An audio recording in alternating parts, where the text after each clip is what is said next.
Assalamualaikum. Hello everyone. Welcome to our video presentation. My name is Muhammad Usaini and my group mates here is Abang Lutfi Hadi, Ahmad Shukri and Muhammad Zuhaili. Now, we will going to discussing our project about the Grimm's theorems. We are going to dive into a crucial concept in vector calculus known as a Grimm's theorem. This theorem establishes a remarkable connection between a line integrals around a simple closed curve and a double integrals over the region enclosed by that curve. By transforming the problems from a line integrals to a double integrals, Grimm's theorem often simplify complex calculation, providing a powerful tool for both theoretical and applied mathematics. Let's start by understanding what this theorem is all about. This theorem can be expressed mathematically with the formula you see here. This formula tells us that the circulations of a vector field f around a closed curve C is equal to a double integral of the curl of f over the region R that C encloses. Instead of evaluating the line integral directly, which can be quite challenging, we can evaluate a double integral over the region, which is often simpler. These transformations is particularly useful in fields such as fluid dynamics and electromagnetism, where such calculations frequently arise. Now, let's talk about the man behind the theorem. George Green was a British mathematical physicist born in 1793. Despite his lack of formal education early in life, Green significantly contributed to mathematics and physics.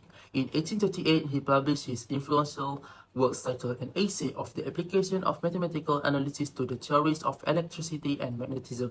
This essay introduced what we call now Green's theorems. Green's work didn't get immediate recognition, but it later profoundly influenced eminent scientists like James Clerk Maxwell, known as Maxwell equation, and William Thomson, known as Lord Kelvin. Green's innovative ideas led to the groundwork for many of the theoretical advancements in electromagnetism. For the Green's theorem to be applied correctly, certain conditions must be met. Firstly, the curve C must be simple closed curve. Simple here means that the curve does not intersect itself, and closed means that it forms a complete loop.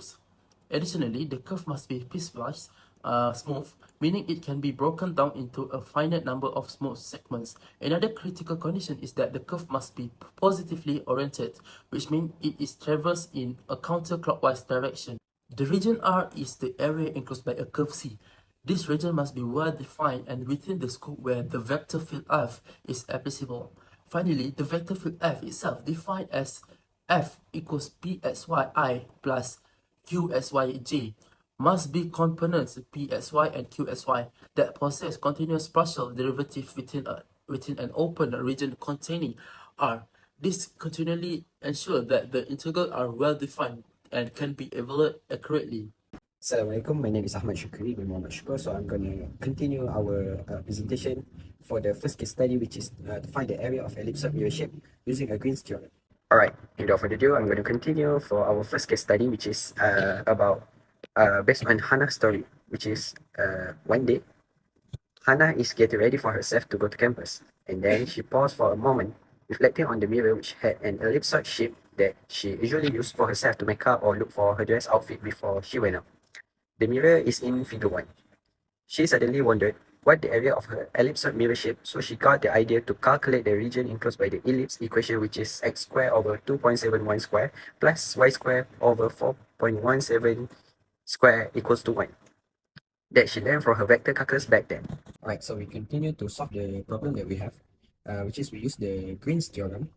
So the problem that we have an equation of the ellipse, which is the x square over 2.71 square plus y square over 4.17 square equals to 1. In parametric form can be written as cx equal to 2.71 cos theta and y equals to 4.17 sine square, and the limit of the theta, which is used from 0 to 2 pi, which is the full ellipsoid shape.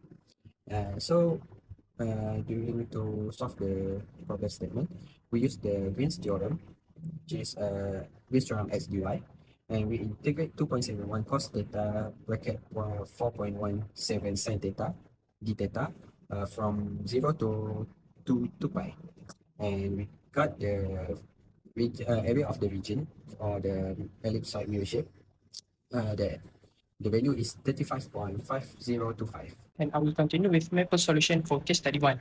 I will start the Maple command with restart semicolon and with linear algebra semicolon. The output for this command are very long as it is decoding in order for us to get the value.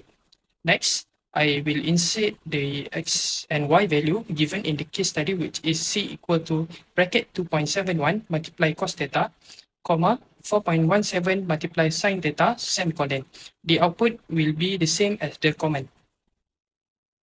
Next, the command is to plot the graph. I will type plot bracket C1 and C2, comma theta, range from 0 to 2 pi.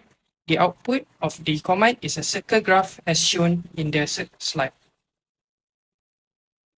Thirdly, the command q equal to bracket xy into x and a equal to integrate q c1 and c2 multiply with differentiate c2 theta where theta range from 0 to 2 pi. The output for this command is integration from 0 to 2 pi 11.3007 multiply with cos theta square d theta. Finally, in order for us to find the value of A, put value bracket A as the command. The output will be the value for the answer for the case study. That's all from me. Thank you and Assalamualaikum warahmatullahi ta'ala wabarakatuh.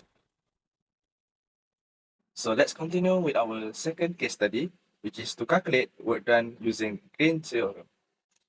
Let's take a look at the question.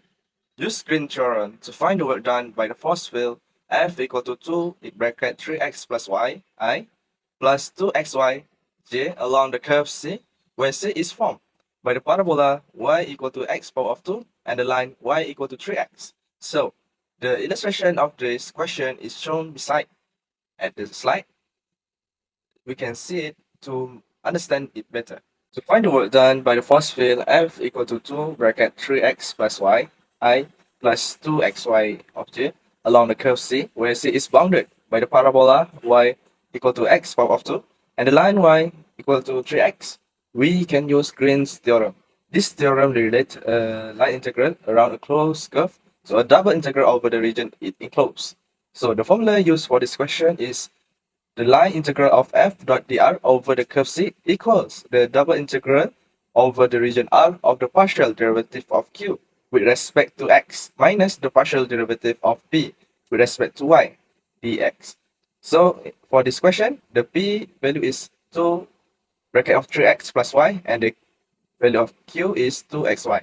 So we calculate the partial derivative and we get 2y minus 2 and set up the double integral over the region R defined by the limit x from 0 to 3 and the limit of y from x power of 2 to 3x. And then we simplify this into a single integral. So we can get 117 over 5, which is equivalent to 23.4.